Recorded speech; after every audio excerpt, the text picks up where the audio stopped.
Hello and welcome to episode 56 of the HamCorp Training Manual. In this episode, we upgrade our thermal suit and set up the first ExxonMobil chemical plant to start on the rocket fuel production line. We will also move and upgrade our benzene production with industrial coke ovens.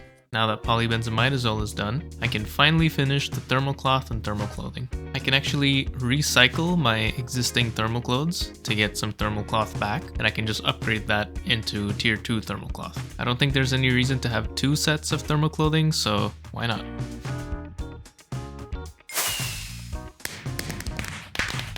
Now that we have the spacesuit, we could start making the rocket, or we could start working on rocket fuel. Or, third option, which is what I am going to do, is I'm going to chill for a second, look at these GT++ multis that have been unlocked, and see what I can upgrade around the base. Because I think the earlier that I do that, the better. And I'm not in any rush to go to any tier 3 planets yet, so I'm just going to chill for a second and look at these multi-blocks. I already know a few that I want to use. Number 1, the industrial coke oven. This is basically a replacement for pyrolyze ovens, and it is much faster. So these 2 things are going to be retired pretty soon. Yeah, these have been sitting here for a long time. And to be honest, I just kind of want to generally redo oil processing. Because while this is aesthetically pleasing, it is spaghetti, and I could condense a lot of this using applied energistics. And all these byproducts that I'm doing nothing with, I should do something with them. But I am worried that by redoing all of this, I'm going to start gobbling up all the space, and then this big expansion I did would be for nothing. That's totally possible. We'll see, but I think refactoring this is a smart thing to do. So let me make an ICO. Actually, I'm going to make 2 because I'm going to need it as part of rocket fuel, but I'll come back to that later. Now to make the industrial coke oven, we're going to need tantalloy 61. And tantalloy 61 is a good example of the use case of the ABS, the alloy blast smelter, because you can take the dust and you can blast it for 37 seconds and then cool it for another 15, almost 16 seconds. Or you can take the dust, put it in an ABS for 2.7 seconds, and then take the molten tantalloy and cool it for 1.6 seconds. Both those methods will get you 1 tantalloy ingot, but one is obviously faster than the other. That said, I need yttrium dust to make tantalloy 61, and I don't know if I have any. I have a little bit. I think this comes from rare earth processing. I think I have some rare earth ores from loot bags, so I should be able to get more. Alright, I'm gonna get 2 ICOs.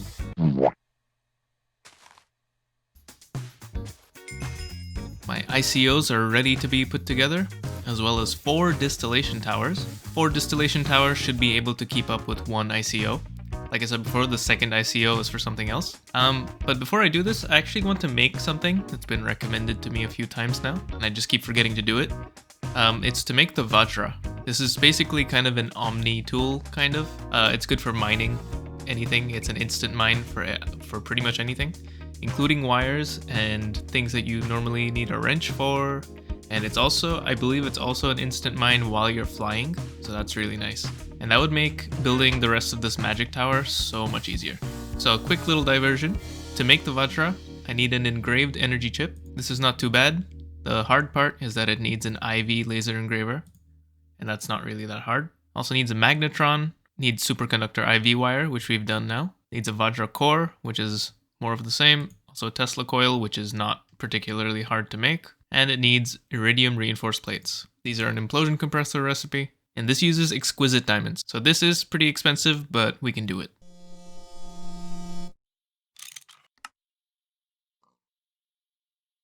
I don't think this is a quest or anything, so this is just something you learn from other people, I guess.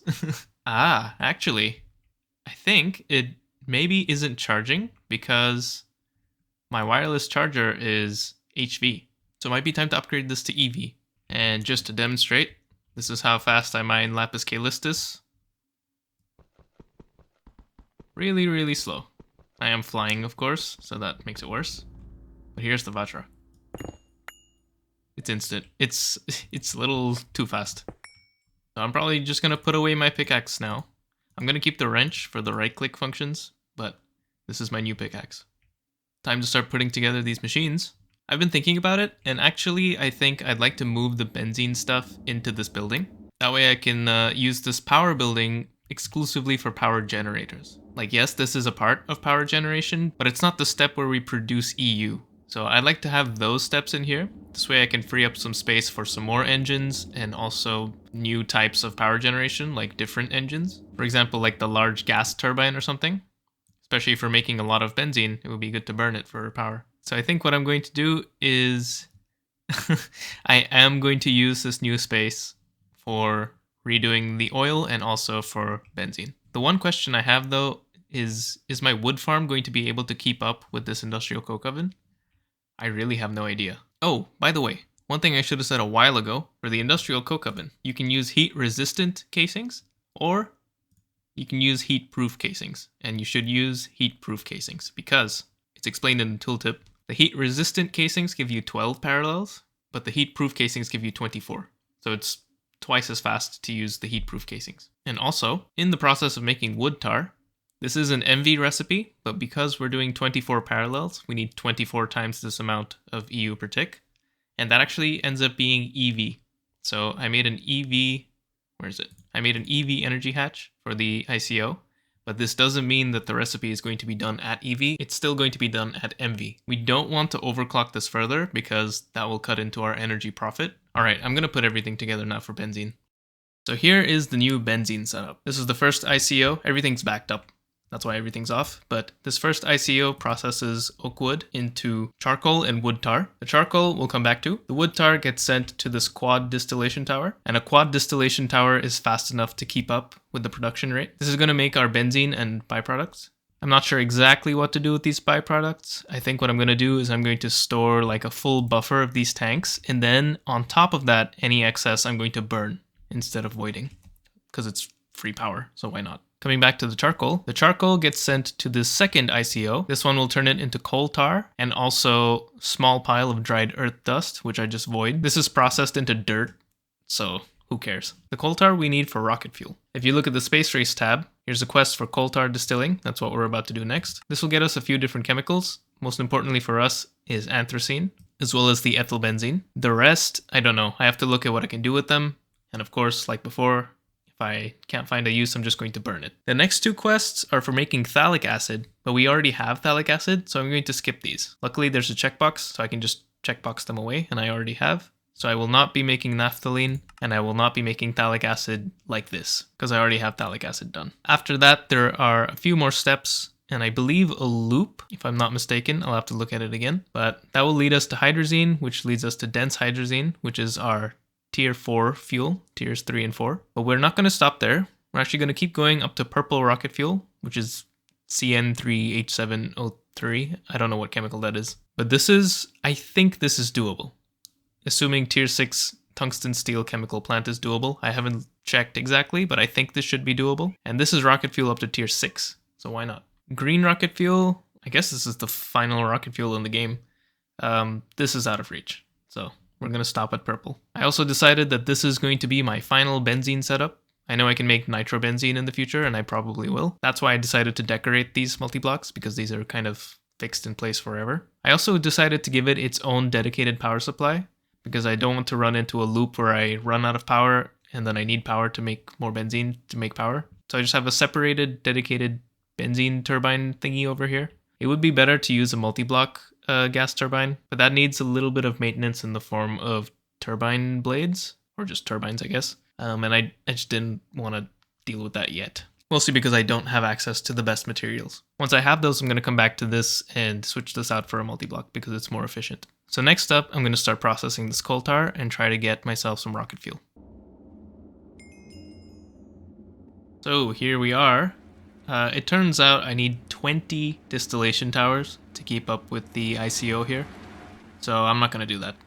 Instead, I'm just going to void any overflow charcoal after filling this giant super chest. Also, you can just break this, it keeps its inventory. Thank God for that. Anyway, the coal tar distillation. This gets us a couple different things. Most of it I'm going to burn, except for the anthracene and for a little bit of ethyl benzene. The anthracene is consumed in making rocket fuel, and the ethyl benzene we need to get the process going. After the initial use, there's a loop, so we don't need to use anymore, and we can probably burn it or something. Actually, I don't know what you can do with this. I can turn it into styrene, I guess. Whatever, I can just void overflow.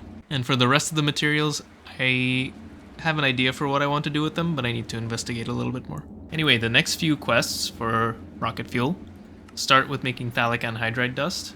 I'm going to make more than the quest amount, but after that, I don't think I'll need to make any more. So this isn't something that needs to be automated, because this is used in an ExxonMobil chemical plant, which I'm yet to make 2-ethylanthroquinone. And then this you can combine with hydrogen, again in an ExxonMobil chemical plant, to get 2-ethylanthrohydroquinone. That is a crazy name. And that gets you 2-ethylanthroquinone back, and that completes the loop. So it just goes kind of in a circle like this. And what ends up happening is oxygen and anthracene are combined to make hydrogen peroxide. And then the hydrogen peroxide, that's what's actually used to make hydrazine, which is then used to make dense hydrazine, which is our fuel. So I only need to make a finite amount of ethylanthroquinone, but I do need to figure out how the chemical plant works. There is a user manual for it, and I've also seen a few times in the quest book that the NEI structure is incorrect. I don't know if that's still true. It could be that the quest book is outdated, but I'll have to do a little bit of investigation here. Also, I'm not totally sure how the tiers work, so that's something else I need to look at. I think I need to make a few of these.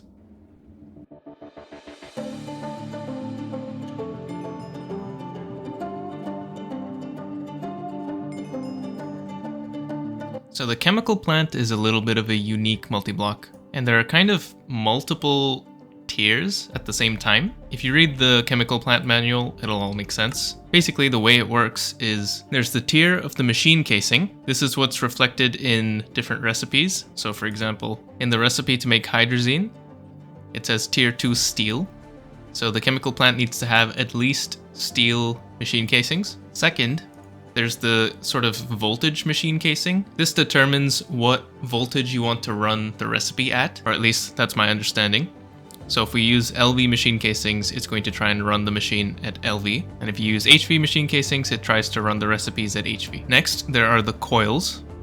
This is just a flat percentage modifier to the speed of the multi-block. Higher tier coils are better. And finally, there's the pipe casings. And the different tiers of the pipe casings determine how many parallel recipes we're allowed to have. So this machine can parallelize as well. But the number of parallels depends on the tier of the pipe casing. So kind of complicated. I've decided to go for HV machine casings. That's the minimum tier for one of the recipes. Steel pipe casings, which is not many parallels, but I'm not after speed here, so that doesn't matter. And I'm using sturdy aluminum machine casings. I think with this configuration, I should be able to do everything up to dense hydrazine with one chemical plant. Well, clearly not, because I need titanium. Well, I can go up to hydrazine. And then I think I'm going to make a second chemical plant that can turn it into dense hydrazine, and then also keep going up to purple rocket fuel.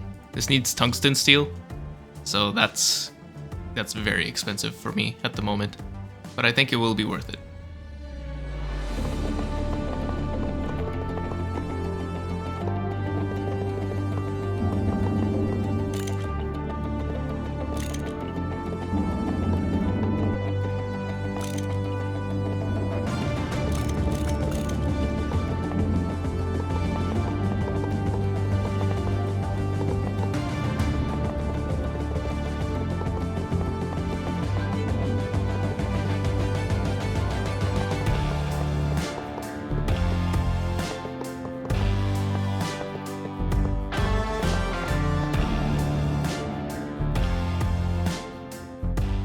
Actually, it's been a while since the last clip. I even crafted up 2 more chemical plants, including a tungsten steel one.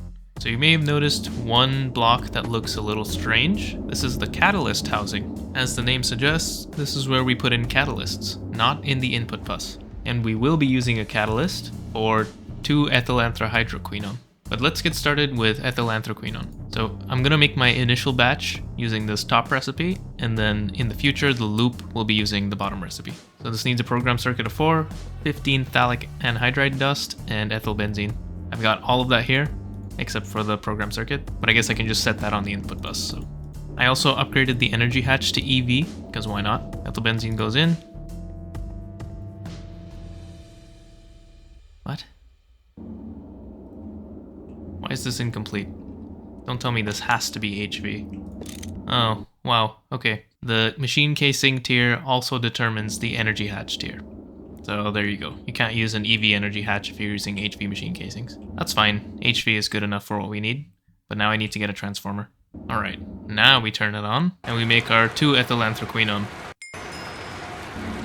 Now the next step is to make 2-ethylanthrohydroquinone, and this needs hydrogen gas and ethylanthraquinone, but it also needs an orange metal catalyst. This isn't consumed, but it does degrade. One thing I didn't mention before is that the pipe casings make the catalyst last longer. It's a little unclear, because on this page of the manual it says awakened draconium coil or above with tungsten steel pipe casing does not damage catalyst at all.